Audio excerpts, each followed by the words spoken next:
sweat? You sweating? You good? I've been sweating. What's that, dude? What's that?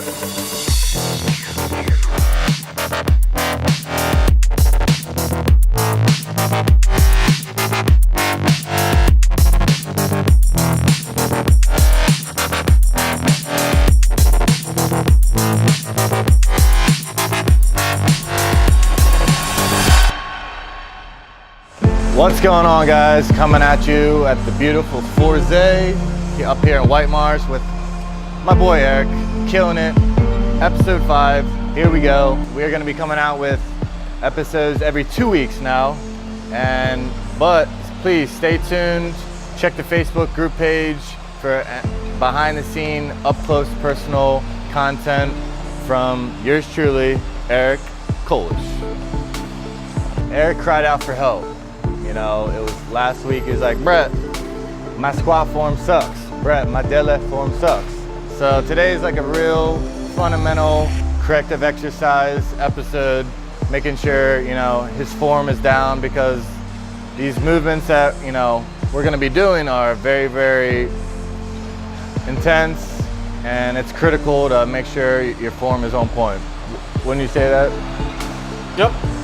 Absolutely. Like, I started getting a little bit of pain in my knees, like in the ligaments or tendons or whatever. And I immediately stopped and I reached out to Brett and I was like, hey dude, I don't know if I'm doing it right because it doesn't feel right. So he offered to come out here and show me exactly how to keep my legs, keep my back on these really heavier lifts so I don't injure myself for the future, which would suck.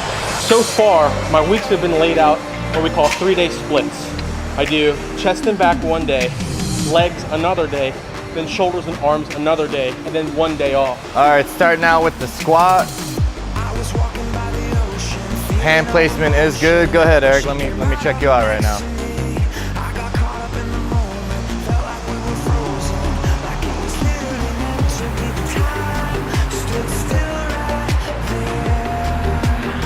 You're kind of pointing your toes out like so. Kind of picture your body in a box. Square up with it. So when you adjust the bar, come up, square up. Hand placement was good. Keep those fists closed.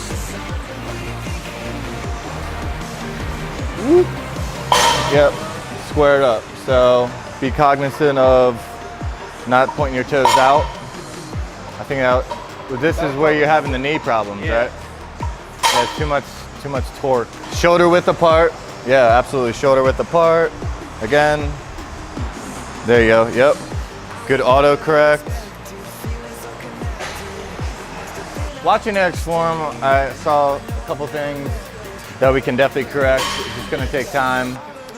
Essentially, his hips are tight. Whether we're using bands to wrap around, or we can actually hop on the hip abductor machine. AB, not AD. Oh, okay. Yeah. So loosening up those hips, strengthening those glutes essentially, because you're pointing your toes out. That's telling me that your glutes aren't getting the correct firing, which is throwing off your form. So factoring these in with your leg workout will be very, very beneficial. Warm up with these 2-3 sets, 20, 25 reps. And guys, just remember, this is something that, you know, Erik's gonna have to be intentional about doing over time. It's not gonna happen overnight. Loosening of the hips and the glutes. Second corrective exercise that we can help Erik essentially strengthen up his legs with the squat and getting a perfect form is box squats. I would recommend doing, you know, lighter weight, especially with pressure on the spine, and literally touching the pad and then accelerating up. But I don't like sit on it at all. You don't sit on it. It's just there as a reference. Exercise 2 that Erik was having troubles with was, it's a big one. A lot of working components in this one, the deadlift, and if your form is off by the slightest hair, it could potentially mess up your back, your side nerve, your knees, the whole 9 yards. So this is definitely one to be aware of and work on. So baby steps. Baby steps. So we're checking Erik's form here, seeing what his starting position looks like.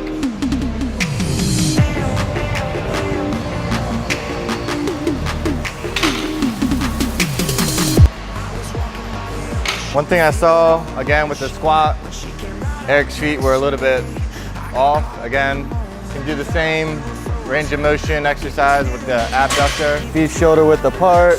I did like your hand placement under or vice versa.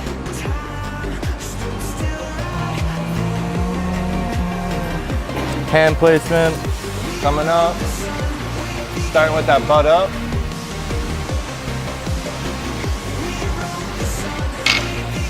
One thing's for sure, before you do a deadlift, nobody really thinks about the back is playing a large factor. So it's always good to actually warm up with some lat pull downs. Even if it's leg day and you're doing deadlifts, or if you're on back day and doing deadlifts, warming up your lats, again, you're pulling, and that movement right there, you can tweak a lat.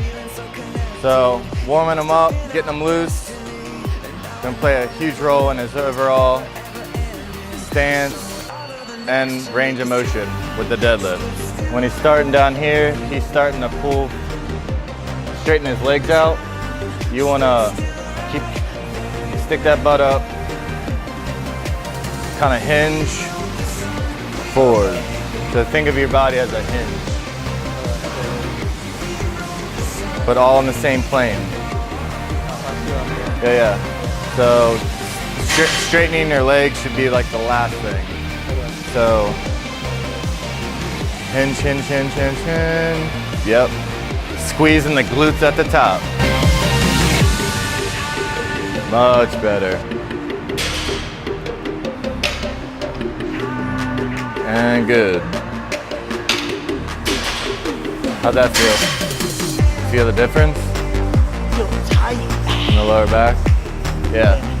Another thing before warming up for deadlifts, doing some lower back exercises, hyperextensions, even kind of hanging out down here, extending the spine, just getting loose all around. Erik's metabolism's at a pretty fast rate, wouldn't you say? I mean, tell me about hunger all the time. So what that's indicating is that he's burning up all the food that we're getting him, obviously. So we're gonna make some adjustments. Actually gonna try kind of a different method, different nutrition approach, and gonna get him to, I guess, the ketogenic diet. Gonna see how his body reacts to it. Essentially, we're gonna be lowering the carbs. So we're gonna be lowering the carbs to 50, no more than 50 grams a day. We're gonna be making sure we get that in the morning and make sure it's a complex carb. And really it's gonna be high fat and high protein, and lots of green vegetables. So 'tis the season to load up on carbs right now. Like, you got stuffing, you got potatoes. I can't eat none of that. And a lot of people on this diet trend, or like the people that are adopting this new diet regimen for themselves, had that crazy temptation. If you like cranberry sauce, I don't know why you would, but if you like that stuff, that's bad. That's no bueno. So what you gotta do is you gotta remember, stay focused, keep your eye on the prize. If Brett lets me have a cheat day, I'm gonna cheat. But I don't think I'm gonna cheat. I'm actually going to a retirement center, so all that stuff has to be low sodium anyway. So yeah, I mean, just keep in mind, just keep your eye on the prize. The prize isn't being bloated and super tired on Thanksgiving. The prize is seeing everyone else at the table stuff their faces, but you are killing it, staying true to what you really want. That's all I gotta say about that. Be thankful for the process, and just kind of like reflect and focus in on that. And if you have like those cravings, again, we're developing a new lifestyle, new mindset for you. So this is just temporary. So, and you can still have a good Thanksgiving and without loading up on food. Yeah. But for everybody else, everything in moderation.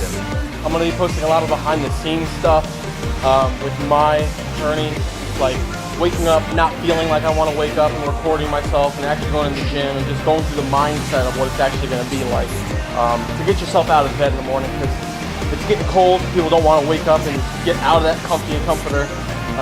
Hey, comforter. Comfy comforter. Yeah, but you have to, because at the end, although it's comfortable now to just stay in bed and just like cuddle, you got your girl, you got your dog, just chilling. What you really want in the long run is to spend as much time with them as possible, and you can't do that being a chubster. I don't have a girl or a dog. Hey, That's not me. I'm sorry, dude. All right, guys, appreciate it. Until next time.